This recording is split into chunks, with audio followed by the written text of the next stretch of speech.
दोस्तों, रामायण के दोबारा प्रसारण से दर्शक काफी खुश हैं। 28 मार्च से डीडी नेशनल पर इसका प्रसारण जैसे ही शुरू हुआ तो लोगों की आंखें भी नम हो गईं। यहाँ तक कि सोशल मीडिया पर रामायण भी ट्रेंड करने लगा। रामायण के प्रसारण पर जहाँ सभी लोग खुश हैं, वहीं एक अभिनेत्री ने रामायण के दोबारा टेलीकास्ट होने पर ऐसा बयान दे दिया जिसकी वजह से उसकी गिरफ्तारी की मांग उठ रही है। इस अभिनेत्री का नाम कविता कौशिक है। कविता ने ट्विटर पर रामायण के दोबारा शुरू होने पर कटाक्ष करते हुए लिखा, खुद तो पार्लियामेंट में एडल्ट फिल्में देखते हैं और हमको रामायण देखने को कह रहे हैं। कविता का ये बयान ट्रोलर्स को पसंद नहीं आया और वो सोशल मीडिया पर रामायण की एडल्ट फिल्मों से तुलना करने पर उनकी गिरफ्तारी की मांग कर रहे हैं।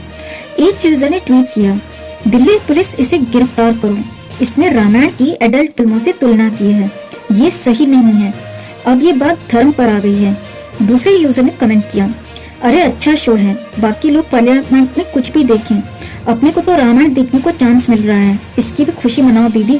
तीसरे यूजर ने ट्वीट किया, तुमसे कौन कह रहा है देखने को, तुम इतनी महत्वपूर्ण हो ही नहीं, पता भी है डीडी कौन से चैनल नंबर पर आता है, बेकार के ट्वीट मत करो, इस समय का सही इस्तेमाल करो।